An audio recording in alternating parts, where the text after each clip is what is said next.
There's nothing worse than hearing a bullet whiz by your head and you're not knowing if you're going to get hit or not. I, to this day, can still picture every bullet leaving his muzzle in slow motion. Gunfire, flashbangs, smoke in the air. I'm grabbing the child, taking him outside to render him medical attention. You go through weeks of doubting yourself. Every now and then when you're sleeping, you'll have that recurring nightmare of that actual incident. Hey everybody, Chris the Cop here. I'm with Gamology today and we are doing a new show, Experts Talk. I am a real police officer in Southern California. I am also the SWAT commander for my police department's SWAT team, and I have 23 plus years experience as a police officer. So I'm hoping that I can answer some of those questions regarding law enforcement, regarding myself, and maybe why I'm a cop in these times right now where it seems it's not so cool to be a cop anymore. If you like what you see, hit that subscribe button and you know what that bell is for. And if you love this video, go ahead and give us a thumbs up. We'll even take if you like this video.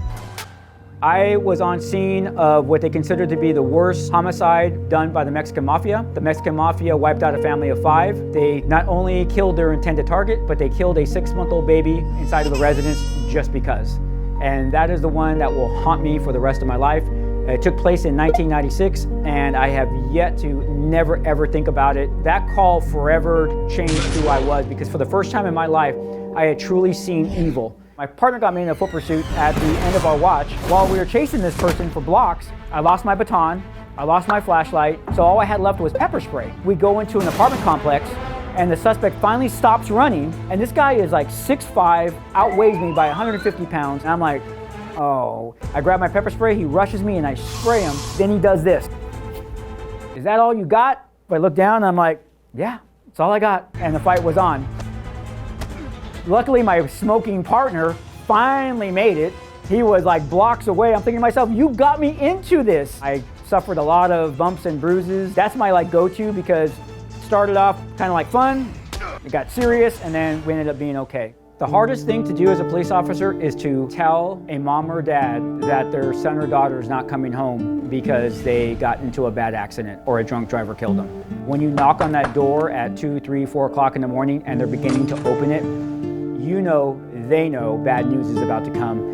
LAPD, Mrs. Black. We have some bad news and we'd rather discuss this in private. The faces that they make as that door is opening are just seared forever in your brain. I can picture just about everybody that I've ever told that their loved one had died in my mind right now as I tell you this story. I've been in several car chases, but I've never had to shoot from a moving car, nor would I ever shoot from a moving car because it's too dangerous for the general public. My partner turning the steering wheel 1 inch could cause me to lose my balance. My shooting platform, not even worth it. We'll just stay in the chase.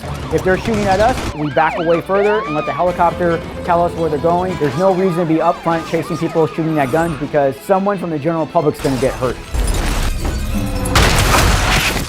I've been tased. For that few seconds, you just lose all control, and it's so hard to describe what your body's going through. If you've ever touched electricity and you get that like that, that's what it feels like, but it's total body. You kind of know what's going on still, but as soon as the taser stops deploying electricity, you're back to normal. There is no after effect. It's a good, effective tool. It's hard to describe how you feel, but it's just that quick, momentary, and then it's over.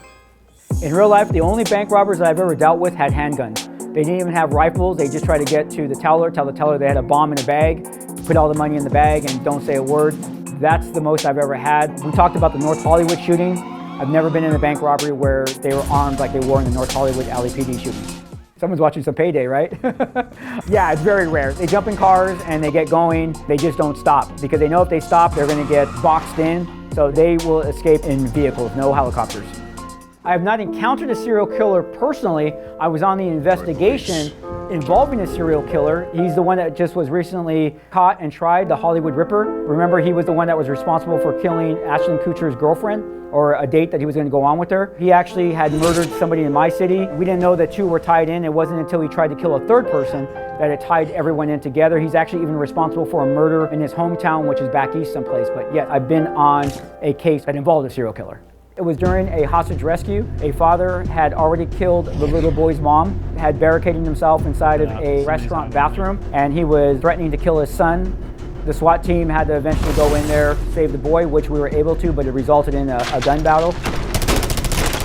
something I really don't talk about too much just because it brings about a lot of like really bad memories type of stuff. There's nothing worse than hearing a bullet whiz by your head and you're not knowing if you're going to get hit or not. The experience was awful as far as once the bullets started flying. There's a couple of different things that happened and I never believed it. I once heard a story where an officer said that they could see the bullets leaving the muzzle of the gun. And of course, we all know that's impossible because the bullet's traveling so fast. In the hostage rescue that I was in, when my partner was firing his gun, and I was only about 3 feet away from him, I, to this day, can still picture every bullet leaving his muzzle in slow motion. And I don't know if that's just my mind playing tricks on me. On top of that, it's just an emotional roller coaster because your adrenaline's way up here, and then when it's all said and done, you just have that adrenaline dump, you're exhausted, you're tired. And then after that, you go through weeks of doubting yourself. Sometimes you go through months doubting yourself. And then unfortunately, every now and then when you're sleeping, you'll have that recurring nightmare of that actual incident. I don't think there's probably any cop that walks around that doesn't feel a certain amount of stress when they're in that type of situation. The hostage rescue was the craziest moment because it was fast.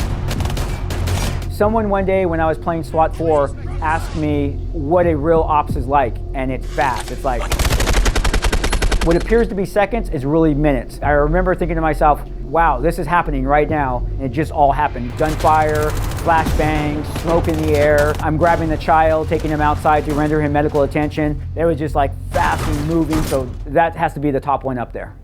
Yes, I have come across many dismembered bodies. Here's the sad part. It's really hard to look at because it doesn't look real. I think Hollywood makes severed parts look real. In real life, they don't look real. And then when you touch them, it's really weird because it feels like it's like wax because it's not the same temperature that a body that you normally touch. When you are exposed to the amount of traumatic events that we are, to the stressful events that happen every day to us, and you see all this death and carnage, you get to actually live in a world that most people don't know exists. It changes you over time and you find that you become a little bit more callous, you become a little bit more withdrawn and quiet, and none of these are good. Some people leave this job very, very sick because they let it all get to them, while others commit suicide. As a matter of fact, last year alone, more officers committed suicide than being killed in the line of duty.